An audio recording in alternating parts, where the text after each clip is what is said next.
अस्सलामुअलैकुम, welcome back. कैसे हैं आप सब? उम्मीद करती हूँ आप सब बिल्कुल ठीक ठाक होंगे। हम भी अल्हम्दुलिल्लाह से बिल्कुल ठीक ठाक हैं। आज का व्लॉग हम स्टार्ट करते हैं थोड़ी सी प्यारी सी क्यूट सी हरकतों से। तितली को जब भी मैं दवाई देती हूँ तो उसने उससे पहले ही रोना धोना डाला होता है, लेकिन यहाँ पे वो छोटी सी पेंट की बॉटल लेके बिल्कुल कॉपी कर रही थी जैसे मैं उसको स्पून में दवाई डाल के देती हूँ, सेम उसी तरह पर्दे के पीछे छुप के वो यही हरकतें कर रही थी। तो इससे ये ज़ाहिर होता है कि आप जो भी करेंगे, भले ही आप अपने बच्चों को वो सिखाते हैं नहीं सिखाते, लेकिन जो वो आपको करते हुए देखेंगे दे विल कॉपी दैट। बच्चे जो होते हैं वो कॉपी कैट्स होते हैं, तो बी वेरी केयरफुल अब। तो यहाँ पे जो है मेरी आवाज़ बहुत ज़्यादा आहिस्ता थी वीडियो में, तो सोचा मैं आपको साथ साथ में बता दूँ। मैं फ़िश फ्राई करने लगी थी और तवे पे फ्राई करने लगी थी, तो उसके लिए जो मैरिनेट है वो मैं आपको बताती हूँ। आपने कॉर्नफ्लोर ले लेना है, मैदा लेना है, सूखा धनिया, अजवाइन, काली मिर्च, फूड कलर, लाल मिर्च, नमक और थोड़ा सा चिकन पाउडर और जिंजर गार्लिक पेस्ट। मैंने कभी इस तरह से फ़िश पहले नहीं बनाई थी। ये जब मैंने फ़र्स्ट टाइम ट्राई की तो बहुत ज़्यादा अच्छी रेसिपी बनी। आपका जो फ़िश है वो बहुत फ्लेवरफुल हो जाता है। और ये रेसिपी जो है यहाँ पे हमारे मेस में कुक की थी। मैंने उनसे पूछा, वैसे तो अगर आप मोस्टली देखते हैं तो ज़्यादातर बेसन यूज़ होता है, लेकिन इसमें मैदा है और कॉर्नफ्लावर है। और फिर जो है आपने इसमें एक अदद अंडा डाल के इसको अच्छे से मिक्स कर लेना है। इसकी बाइंडिंग बहुत अच्छी होती है, ये फ़िश के साथ बहुत अच्छी तरीके से जो है वो बाइंड हो जाती है, चिपक जाती है, वैसे नहीं उतरती। और अगर आपको लगे कि अंडा कम है तो आप इसमें 2-3 बूंद जो है वो पानी के डाल दें और आराम से जो है वो थिक सा बैटर बना लें। और उसके बाद जो है इसमें आप सिरका भी डाल सकते हैं, या अगर नहीं तो आप पहले से ही नमक और सिरके में अपनी फ़िश को थोड़ी देर के लिए मैरिनेट कर दें और फिर उसको स्ट्रेन कर लें। और जो फ़िश है इस बैटर में जो है मैरिनेट करके जो है आप इसको 10 से 15 मिनट रख लें। और फिर चाहे अगर आपको पसंद है आप उसको डीप फ्राई भी कर सकते हैं, और अगर नहीं आपको पसंद है कि तवे पे या थोड़े कम तेल में आप इसको फ्राई करें तो फिर तवे पे बहुत बेहतरीन किस्म की जो है वो फ्राई हो जाती है। एक बात का ख्याल आपने ये रखना है कि आपने इसको जो है वो मीडियम हीट पे फ्राई करना है, हाई फ्लेम पे नहीं रखना। लो टू मीडियम फ्लेम पे जो है आप इसको आराम से पकने दें एक साइड को और फिर दूसरी साइड को। तो ये बहुत अंदर तक जो है वो फ्लेवर बिल्कुल रच बस जाता है, बहुत मज़े की बन जाती है। और यहाँ पे साथ साथ जो है मैं तितली के लिए फ़्रेंच फ्राइज़ बनाने लगी थी। मोस्टली शाम को जो है मैं उसको एक छोटे से आलू के जो हैं वो चिप्स बना के दे देती हूँ। कभी वो खा लेती है, कभी नहीं खाती, लेकिन कुछ ना कुछ मैं ज़रूर बना के देती हूँ ताकि वो थोड़ी मसरूफ़ रहे और डिनर से पहले तक का टाइम जो है वो उसका अच्छा गुजर जाए, ज़्यादा भूख वगैरह उसको ना लगे। इस टाइम में आप और भी कुछ दे सकती हैं, लेकिन तितली जो है वो बहुत पिकी ईटर है, वो कोई ख़ास चीज़ इतना पसंद नहीं करती।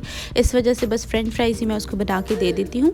मैरिनेट हो गई है मेरी फ़िश और अभी जो है तवे को मीडियम लो फ्लेम पे करते हैं और जो है आराम से इसको हम फ्राई कर लेते हैं।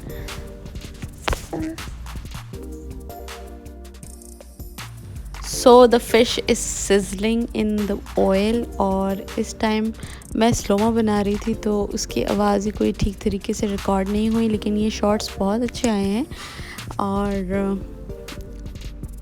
अच्छे से फ्राई हो रही है फ़िश।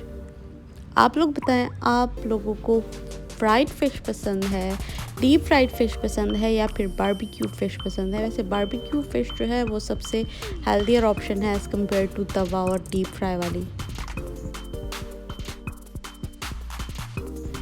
तो ज़्यादातर ऐसा होता है जब मैं फ़्राइज़ बनाती हूँ तो मैं उनको जल्दी से फ्रीज़र में रख देती हूँ टिश्यू पेपर टाल पे निकाल के, क्योंकि तितली जो है वो ज़्यादा वेट नहीं करती और फ्रीज़र में जो है वो जल्दी से ठंडे हो जाते हैं और फिर वो खा लेती है, क्योंकि जब वो गर्म होते हैं तो फिर वो उठा उठा के फेंकती रहती है। तो इसलिए फ़्राइज़ उसको देने से पहले उनको ठंडा करना बहुत ज़्यादा ज़रूरी है और फ्रीज़र में रखना जो सबसे आसान तरीका है सबसे जल्दी फ़्राइज़ को ठंडा करने का।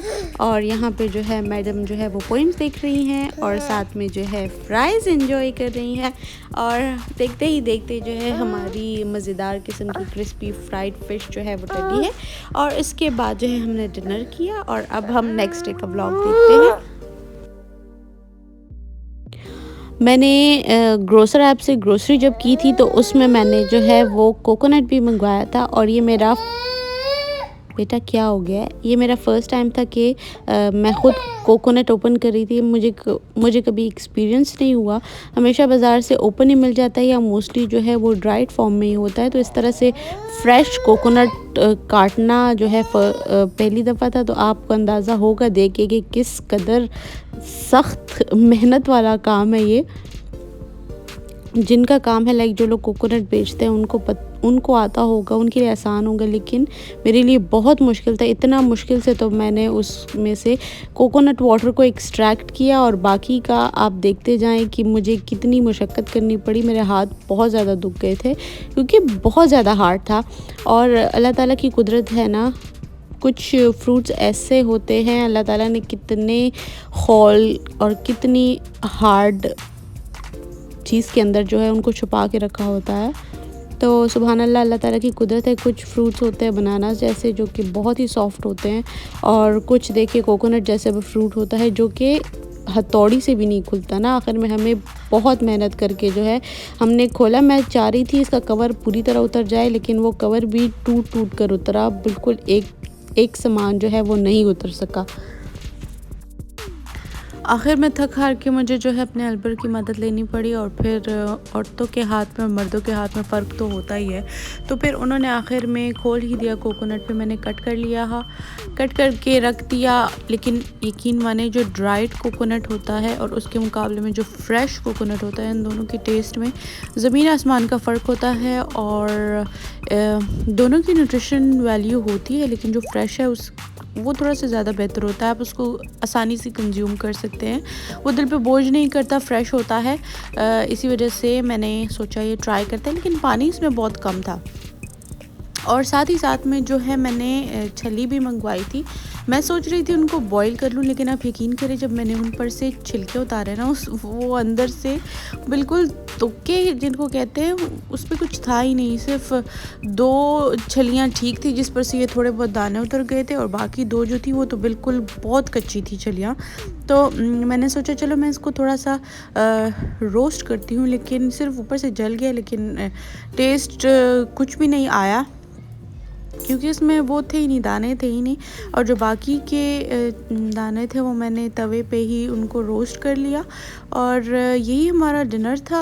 असद कह रहे थे ज़्यादा कुछ भी हैवी लेने का मूड नहीं था। एक तो पाकिस्तान और न्यूजीलैंड का मैच भी था, तो बस सारी एक्साइटमेंट, सारी तवज्जो उसी तरफ थी। तो बस फिर मैंने यही ड्राई रोस्ट कर ली। इससे पहले हमने शाम में चाय वगैरह ली थी, तो ज़्यादा हैवी डिनर की किसी को भी मूड नहीं था। तो बस इसी वजह से हमने यही, मैं तो बॉईल करना चाह रही थी, लेकिन फिर वो कहते नहीं रोस्ट कर लो। और फिर उसके बाद जो है हमने डिनर किया, और मैच का हाल तो आपको पता ही है कि क्या हुआ क्या ना हुआ। अभी तक पाकिस्तान के दोनों मैचेस जो हुए हैं, चाहे वो इंडिया से हुआ है चाहे वो न्यूजीलैंड से हुआ है, दोनों ही बहुत अच्छे रहे हैं और बहुत ही सनसनीखेज़ रहे हैं। खैर मैं तो ऐसा कोई मैच वगैरह शौक़ से देखती नहीं हूँ, लेकिन जब आपके घर वाले देखते हैं तो फिर आपको पता चल ही जाता है अपडेट्स का। और साथ ही साथ में मीम्स से इंस्टाग्राम, फेसबुक, व्हाट्सएप सब कुछ भरा होता है, तो आपको पता चल जाता है कि क्या हो रहा है क्या नहीं हो रहा। आप मुझे बताएं, आप कौन से लोगों में से हैं जो मैच देखने वाले हैं या जो कि सिर्फ ख़बरों पे ही नज़र रखते हैं। तो मैंने जो अपने लिए कॉर्न्स वो अलग किए थे, उसमें मैंने थोड़ा सा बटर डाला, और मैंने बीच में जो है हनी मस्टर्ड की सॉस है वो डाली। यहाँ पे लाहौर में ज़्यादातर बाज़ारों में जो कॉर्न मिलते हैं वो इसी तरह होते हैं। मैं उसी तरह बनाने की कोशिश कर रही थी। टेस्ट अच्छा आता है हनी मस्टर्ड के साथ, और आपका एक अच्छा सा स्नैक हो जाता है। थोड़ा सा बटर आप डालते हैं, बिल्कुल बाज़ार की तरह तो नहीं होता, लेकिन चूँकि मैंने तवे पे बनाए थे तो इसलिए थोड़े से कॉर्न सख्त है, लेकिन फिर भी मज़े का स्नैक था। आप इसको एज अ स्नैक ले सकते हैं और एज अ मील भी ले सकते हैं। और आज के ब्लॉग में इतना ही। मैं उम्मीद करती हूँ आपको अच्छा लगा होगा ब्लॉग। अपना ख्याल रखें, अपने प्यारों का ख्याल रखें, ख़ुद भी खुश रहें, दूसरों को भी खुश रहने दें, और खुदा हाफिज़, अल्लाह पामान।